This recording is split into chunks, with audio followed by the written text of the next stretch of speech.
Hello, everyone. This is Scott LeBaron with Quantum Revolution Counseling presenting another episode of the New Eyes podcast.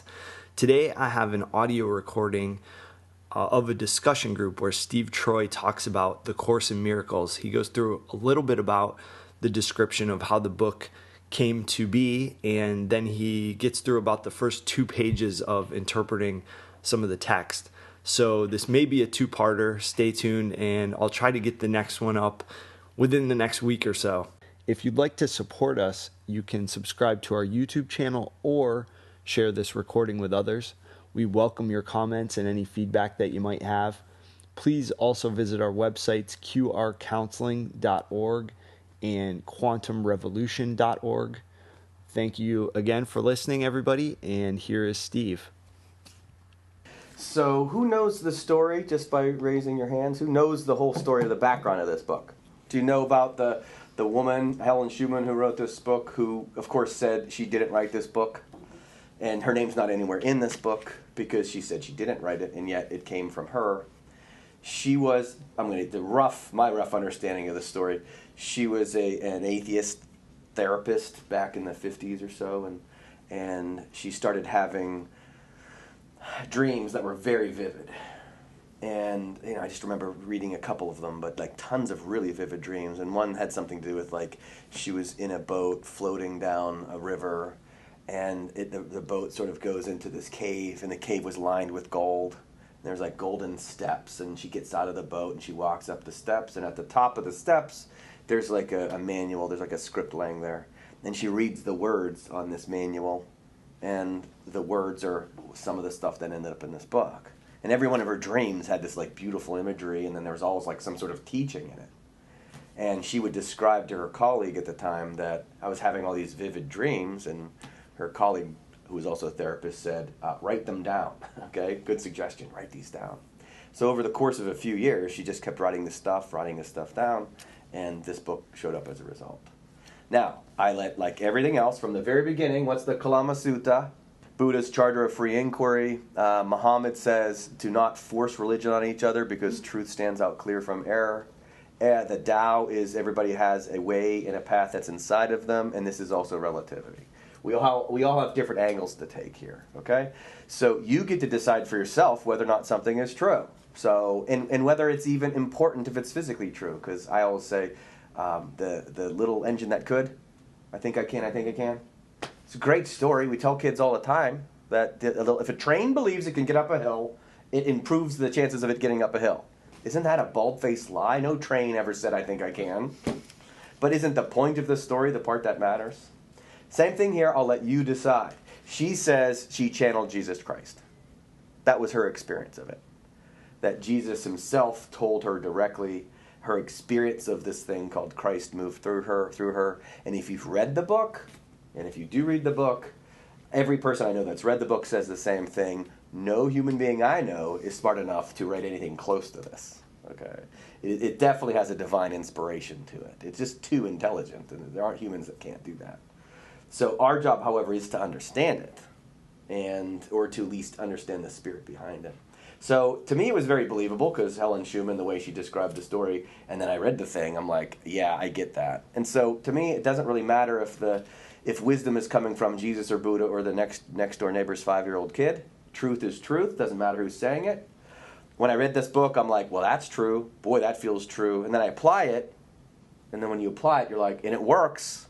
That's, again, another Buddha thing. He says, if it works, keep doing it. If it doesn't work, throw it out. Try something else. So that's the background of the story. So let's start with the description of what a miracle is, or at least understand what miracle is. How do most people, especially most Americans, contextualize a miracle? What do they think in terms of miracles? Most people think of miracles and they make them physical. Fair enough. And we'll talk more about that as we go along, is that there's some play for that, there's no doubt. So what is a miracle really? Because miracle is the specific job, and the best, the whole book is great, but the first page is sufficient. I've read it so many times, just the introduction alone. And it says it in here, what miracles do and what they're for. This is a course in miracles. It is a required course. I'm going to read it through, and then I'm going to go through each line. This is a required course. Only the time you take it is voluntary. Free will does not mean that you can establish the curriculum. It means only that you can elect what you want to take at a given time. The course does not aim at teaching the meaning of love, for that is beyond what can be taught. It does aim, however, at removing the blocks to the awareness of love's presence, which is your natural inheritance. The opposite of love is fear, but what is all-encompassing can have no opposite. The course can therefore be summed up very simply this way. Nothing real can be threatened, nothing unreal exists. Herein lies the peace of God. Now, this is just a spectacular page on multiple levels. Okay, so let's go through this line by line. This is A Course in Miracles. It is a required course. What does required mean? Like in this context again? Why is it required? Who has to take it? Everyone. Yeah, there you go. See, once again, fair, the world's fair, because everybody has to learn how to do this. You know, everybody that's ever lived has to learn how to do this. It's required. Everybody is going to go from thinking they're a body to recognizing their soul. Everybody will. Every master that's done this has taught exactly that. And then they all say the same, very similar things, stuff like, well, there is an afterlife and you can't die, and trust me, there's a force out there. You can call it God if you want, whatever. And it exists. And so there's a process here. It's required. You'll go through it, so will everybody else you know. Only the time you take is voluntary. So imagine everybody has to run a marathon. It's required to run 26.2 miles. And everybody at the start says, I would rather just sit here. I don't want to run 26.2 miles. And yet a few people start running. Check back in a couple days, right? You got a bunch of people sitting at the start line. Guess how long they still have to go? 26. Yeah, that's right. Some people get up and run the wrong direction. And they run exactly the opposite. And they go 5 miles that way. If they go 5 miles in the wrong direction, how long do they have to go to get to where they need to go? This is what's called karma. See, if you do run in the wrong direction for a while, you just added karma to yourself. You still have to walk it back. If you walk into a woods, 100 steps, and then you want to get out of the woods, guess how many steps you got to walk to get out? There you go. Can you walk? Can you run? Can you pitch a tent and stay there for a while? Sure. Everybody in the world that's ever lived comes here specifically, dies, if you will, to the truth self, to the false self, and then has to wake up again. What does the word Buddha mean? The word Buddha means to wake up, right? In Sanskrit, it means it's not the man's name. The fact is he just woke up. And our job is to wake up to this process. That's the requirement. You must wake up. Otherwise, you stay in it. You stay asleep in the dream. Free will does not mean that you can establish the curriculum. I just use video games as a good example. If I'm playing, in fact, right before I came to work, Aiden found online you can play Breakout. You guys remember Breakout? And it's a video game from Atari in the 80s, which I played. And I said to him, oh, Breakout, I love that game. And he says, who doesn't love Breakout? I was like, okay, good point. It's a fun game if you play it, right? Well, if while I'm playing Breakout, can I decide to play Pac-Man while I'm playing Breakout? No, I'd have to quit the game and go sign up for Pac-Man. I can't, while I'm playing Breakout, wait for gobble, gobble, gobble, or waka, waka, waka, or whatever. What is the noise he makes, Pac-Man? I can't decide that I'm going to play the game differently. One of you go ahead and show me that they can defy gravity right now. So here we are. Gravity's holding us all down. Well, all of us are also asleep, relatively speaking. And you can't change that game. So you don't get to establish the curriculum. What you're doing, to use the 26.2 mile example, what you're doing is just delaying the inevitable. You might as well wake up and start running the race. You're going to have to do it. And by the way, everybody that's run the race says the same thing. They yell back at the other people at the start line, get up, run, this is so much better over here. And then they want to help other people along the way, which is sort of the goal. It means that you can elect what you want to take at a given time. This is very valuable. If I wanted to learn how to change the oil in my car, which I don't know how to do, and let's say I know nothing about that whatsoever, and I go to the back of the car and I open up the trunk to try to change the oil, what would you guys tell me? Wrong end. Yeah, wrong end, okay? And so you sort of get oriented correctly. And so once I opened up the front of the car, am I done? No. But so it's a step-by-step process. Could I learn all that in one day, or could you teach me one step a day? Today, learn where it's located. You could do that. Or I could learn it all in one day. Who determines how quickly you learn it? You do. You get to determine this. You get to elect what you want to take at any given time. And as you go through all the teachings, or as I wrote in the book, you can decide. You want to practice the mirror? Practice the mirror.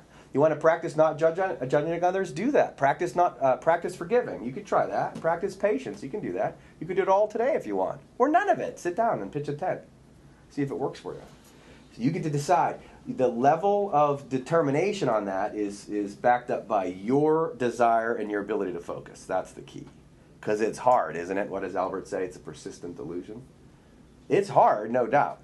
But if you want to learn the whole curriculum and change the oil in your car and fix everything, you could do that. If you want to learn the whole curriculum, just stay focused. You're determining the time that it takes. The course does not aim at teaching the meaning of love, for that is beyond what can be taught. I love this. You can lead a horse to water, but you can't make him drink. Okay? Telling someone there's a God isn't sufficient. Ram Dass says, for those who have experienced God, there is no explanation necessary. For those who haven't experienced God, there is no explanation possible. It's like falling in love. Can you force someone to do it? No, you could create circumstances which increase the likelihood, which is superposition, by the way, but you certainly cannot force somebody else to do it. And so can you take away anybody's pain for them? No. Can you help them can you help create an atmosphere? Absolutely. And can you point out, hey, when I reached a juncture like that, I took a left. Maybe you should take a left, but I don't know, maybe you should take a right. But you can make suggestions and give advice to each other. We cannot have somebody else experience this. What did I say about the Buddha line? Work for your own diligence, or work for your own liberation with diligence. Does he say, Steve, make sure Scott gets liberated? No. If you can liberate yourself, great, then you can help other people liberate themselves. Jesus also says, once you've removed the speck from your own eye, or the log from your own eye, you can help others with their speck. Okay? So we cannot force love on anybody else, nor can we force the experience of God on anybody else. And that is beyond what can be taught. It does aim at removing the blocks to the awareness of love's presence. So the Hindu story of the man born in the overcast sky. If you were born in a city that's overcast all the time, isn't that called Seattle? But if you never ever saw the sun, and nobody in the town ever saw the sun, would they ever talk about the sun? They wouldn't know that it exists. And so as the story goes, a man from another town who had seen the sun shows up and he goes, man, this is depressing. Where's the sun? And everybody in the town goes, what? What's the sun? So he comes in from the out of town and he says, there's a sun. And the guy says, I don't know what a sun is. He goes, well, it's the thing that warms us. It's why you're growing, okay? The only reason you exist is because there's this thing called the sun. And it's on the other side of those clouds. And the guy cynically looks at him and says, oh, yeah, right.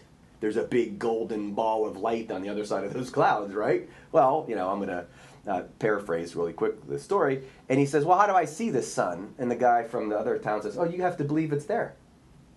And if you believe it's there, it'll reveal itself to you. So the guy works at it, and he thinks. For a second, he has a moment of belief, and the cloud parts for 1 second. And what comes through when the cloud parts? And what would you think if for the first time ever the cloud opens and the sun peeks through? What would you feel? What would you think? That was beautiful, right? I want more of that. And what do you have to do? You keep believing. You keep raising your understanding of things. And the clouds continue to fade away. See, that's the removal of the barriers. What happens when all the clouds are removed? It's sunlight all the time. So God is the sun. He sends his son to show us this. The light makes sense as well. And the ego, or the false self, is the thing that blocks the sun. So all we can do is help each other remove the clouds. That's all we can do. Once your clouds, because everybody has ego. There's whiteness and blackness and gayness and straightness and all that kind of stuff. Each one of us has to learn how to take that which is blocking us, which is to say, I'm different than you because you're a woman. Now, if I think that way, block, there's a cloud in the way. My job is to learn how to see beyond that and recognize we both want to be in the sun. And then the clouds move away, and all of a sudden, next thing you know, you have the full light.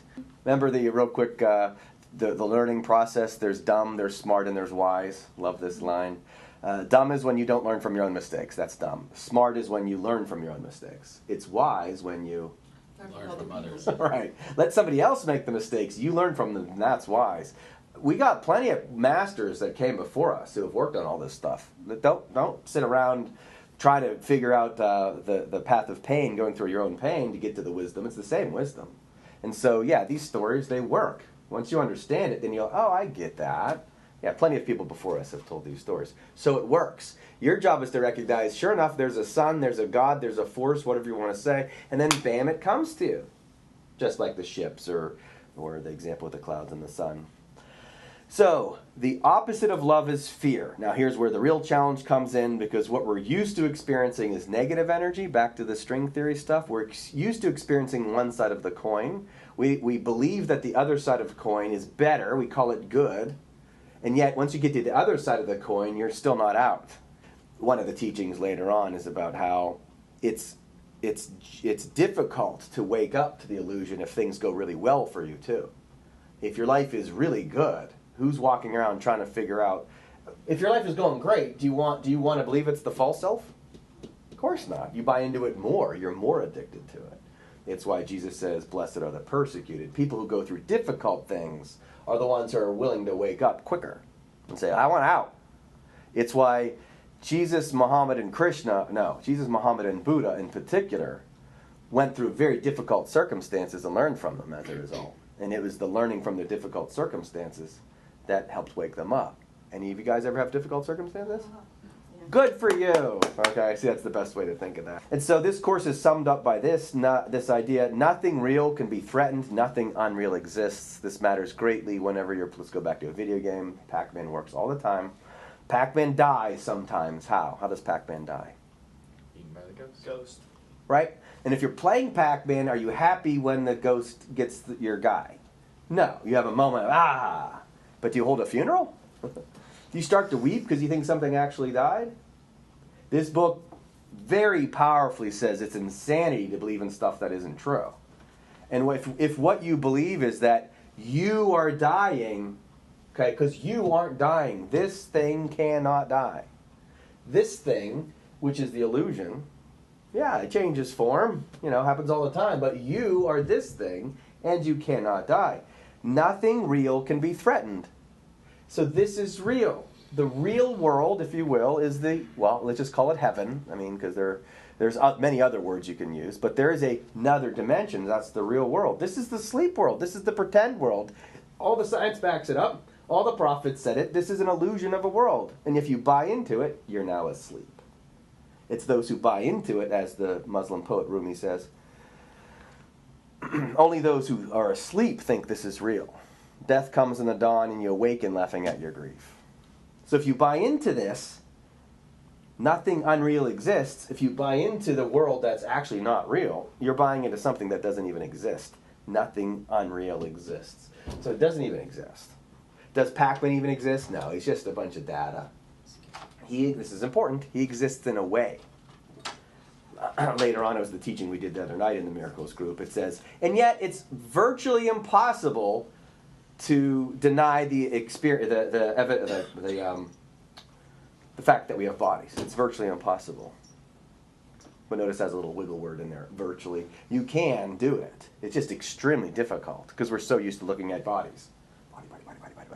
And you do it day after day after day, and almost everybody thinks they're a body, and that's what a bunch of people, zombies walking around. Little do they know, they're just walking through this dreamlike state. And I know this stuff too, but I fall into it all the time. Right? All of us do. And yet the goal is nothing real is being threatened. So what you are can't get hurt. It's why you fear no evil, chapter 23. It's why there is no bad happening. People are waking up from dreams. That happens all the time. When people die, they just wake up. And the last line, herein lies the peace of God. Very important line, because you want peace? It's the only thing I've found with relativity that we all have in common. Worldwide, people just want peace. Because if I said happiness, because sometimes people say happiness is very relative. How do you find happiness? Can fans on different sides of a football game find happiness very easily? No. Did the Falcons find happiness during? No, they did not. But can both sides find peace somehow, independent of the result of the game? Yes. I'm not happy at funerals. Okay? I don't recall ever feeling happy at a funeral. But the more I've done this, I feel peaceful at funerals. And I've read all the spiritual texts. Happiness almost never comes up. The prophets don't talk about it. It's in there occasionally. What they talk about again and again and again and again is peace. See, happiness can come from peace. It's very difficult to be happy when you're not peaceful. That's very difficult. But peace is a quality of truth when it's in your heart. Now, happiness is going to come around more often, but it's sort of difficult to go after happiness. Peace, however, happens all the time, and if it's with you, and it happens all the time, then you know you've done what you need to do. And then you can be peaceful if somebody dies, or you can be peaceful if somebody lives. You can be peaceful if your team wins the Super Bowl. You can be peaceful if it doesn't. Okay, that was page 1. Group's over. Going to get through the rest of the book in 5 minutes. So we're going to just do some of chapter 1. Let's go through some of the idea of what miracles are. There's 50 different definitions of them. And then next week we'll launch into some of the teachings. Number 1, there is no order of difficulty in miracles. One is not harder or bigger than another. They're all the same. All expressions of love are maximal. All right, most people think miracles are physical, and that if you perform a miracle, it's because, I'm going to regrow hair. Did it work? Okay. That's because the point isn't physical. The point is not physical. Can it happen physically? Yes. Did Jesus raise Lazarus from the dead physically? Could you imagine getting to heaven and then getting pulled back into this domain? Thanks. Now, is that what Jesus did? Like I said from the beginning, I'll let you decide if you think Jesus wrote this book. I'll let you decide if you think Jesus rose him physically from the dead. I lean on the side of, yeah, sure, why not? Did the man Jesus walk on water? Sure. Does it do you any good to know that the guy performed parlor tricks 2,000 years ago? He pulled a rabbit out of a hat. I mean, does that do that much good for you? Does it remove the ego from you? So what is the actual miracle? The removal of the idea of the false self. Okay? So, raising Lazarus from the dead is raising the awareness that he's not this, that he is this. The dead is what happens to you when you don't think you're a soul. You're dead. And in fact, if you read the Bible and all spiritual teachings like this, it's either asleep or dead. And you are asleep or dead when you think you're the false self. That's what it actually means. And you get resurrected whenever you wake up, if you will, to the fact that you're this. So, of course he raised Lazarus. He raised a lot of people from the dead. We can raise people from the dead too. You can, as you help them wake up, you just raise somebody from the dead. So, what does it mean when it's a miracle? A miracle is a removal of ego. That's really what a removal is, a miracle is. The removal of a barrier to the awareness of love's presence. We all have those barriers. So this says there's no order of difficulty, or there's no degree of difficulty. And if you look at it that way, you just added another barrier. The fact is, let's not judge each other on this one either. I know for a fact, Scott and I have discussed this a long time. Who's got it better? People who are going through bad things or good things? Well, there's a degree of pain associated with people who go through bad things that makes them more likely to wake up, right? And yet, at the same time, it makes life a little bit harder to manage. If you've got it good, you actually have a lot more time to sit back and go on vacation and read books like this. I'm just saying, but how many people do that? For the most part, they don't. So it actually all balances out. And it's just as hard for Tom Brady to give up the ego with a world with his life that's so good as it would be for somebody who's going through, say, Viktor Frankl in Man's Search for Meaning and the Holocaust, stuff like that. It's just as hard for Tom Brady. In fact, it could even be harder because he doesn't have any motivation to do so. Okay? So there is no degree. You don't have to debate it. There's no difficulty. Your job is but one thing: remove the barriers inside your own life. Miracles as such don't matter. The only thing matters is their source, which is far beyond evaluation. What's the source of miracles? Rhymes with Schmoly Spirit. So the fact is, the Holy Spirit coming from God, the source, whatever you want to say, is the source of the miracle ultimately. I've only removed any barriers of ego in myself when I got touched by that feeling. When the sunlight hits you for a second, you're like, oh, that felt good. If you seek that, you find it. And once you have that, like, wait a minute, forgiveness feels really good. I want to do that again. So the source, which is, again, how you're going to get connected to God, starts to shine more and more that energy on you. It always was shining it on you. You're just the one that's saying, yeah, I'd like those clouds to get removed. Miracles occur naturally as an expression of love. The real miracle is the love that inspires them. In this sense, everything that comes from love is a miracle. Okay? The type of love they're talking about is the spirit, soul love, big-time love. Doesn't mean ego, physical love, although it can be involved. Nothing wrong with this type of love. Krishna calls it passion. But then there's another type of love called lucidity. And it's when we love each other's souls. Loving each other in the flesh is nice. Loving each other's souls is really nice. Okay? So all expressions of love helps you remove some of these barriers. Miracles are habits and should be involuntary. Yeah, sure enough, the brain is set up that way. You're set up to practice things. And if you practice changing the oil in the car, you get good at it. You practice playing golf, you get good at it. Practice using drugs, you get good at it. Good at it. Practice talking quickly, maybe you don't get so good at it. Practice looking for miracles and seeking truth, you get good at it. Simple enough. Well, if you practice something enough, it becomes involuntary. It's just become you. You don't have to think about it. Miracles are natural, which is to say, this is not, clouds do move out of the way. We actually have to create the clouds sometimes. You almost have to do work to keep yourself from getting the sunlight. And we do that all the time, when it's called thinking. This is bad, I wish this wasn't happening. It's called resistance, the way Buddha would teach it. And our jobs is just to let it flow through you. That's also the Tao. Miracles are everyone's right, and everybody will experience it. It's also why you don't have to judge anyone else. And you don't have to worry about it, actually. Worrying just makes it worse anyways. Sit back and trust that everybody's going through this process. Miracles are healing because they supply a lack. They are performed by those who temporarily have more for those who temporarily have less. James, you got a 20 on you? Huh? Do you? Cool. I do, actually. I don't. Watch how this goes. Good luck getting this back out. Yeah. So, all right. See, he had a 20, and he just gave me the 20. Now, where's his 20? So he's out of 20 now, isn't he? So he had something, and he gave it to me, and he temporarily gave it to me. Now I've got more, but he has less, right? Check this out. Like all expressions of love, which are miraculous in a true sense. Wait a minute. Yeah. Miraculous in a true sense, the exchange reverses physical laws. They bring more love to the giver and the receiver. So, James just gave me a 20. He's now down to 20. Okay, I'll give it back to you. Now, what would happen if he gave me the Holy Spirit? Miracles reverse physical laws. Can he give me that 20 and still have that 20 at the same time?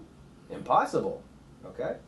But if he gives me Holy Spirit, what happens as he's giving me Holy Spirit? The more he gives, the more he gets. This is why we're supposed to be givers in the Spirit. It doesn't work in the flesh world.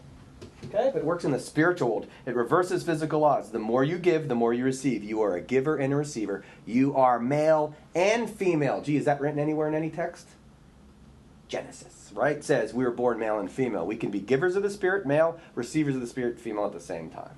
So the goal is to go get good at that, is go give people the light all the time. And if you're doing that mindfully, you're receiving the light all the time. Last, the use of miracles as spectacles to induce belief is a misunderstanding of their purpose. What a wonderful line. Spectacles to induce belief. What does that sound like to you? It's like Chris Angel, or even a Houdini or whatever, right? As a spectacle to induce belief, that's when I say Jesus is trying to impress you with God's skills by his pulling a rabbit out of a hat kind of thing. Oh, now I believe, because wasn't that crazy? Then you might as well believe in Chris Angel. It's a misunderstanding of their purpose. The ultimate purpose of what a miracle is for you to have the authentic experience of the light coming in. And if you have that authentic experience, like Ram Dass says, you don't need any further explanation. It's not about, oh, I believe that Jesus is the Son of God because his mother was a virgin and he walked on water. And a lot of people believe that stuff, but does it really work? No, because it's not really it's not working because it's trying to induce a belief out of you. An actual miracle is the removal of a negative emotion. That's the most important way to remember this. A miracle has happened inside of you when you've removed a negative emotion, whatever it might be. Now you know a miracle has happened because you actually are feeling it. Whether or not Jesus walked on water again, that's not important to me. He probably did, maybe. I don't know how else to say that. But my goodness, as Christ, he's removed a whole bunch of stuff from my life. All right? Negative features that were keeping me blocked. That's what Christ did. And that's exactly the whole point of all this. This whole book is dedicated to that. 1,500 pages of going through every single thing you could possibly think of to remove all the stuff that you have in your life. And all of us are going through this, whether we know it or not.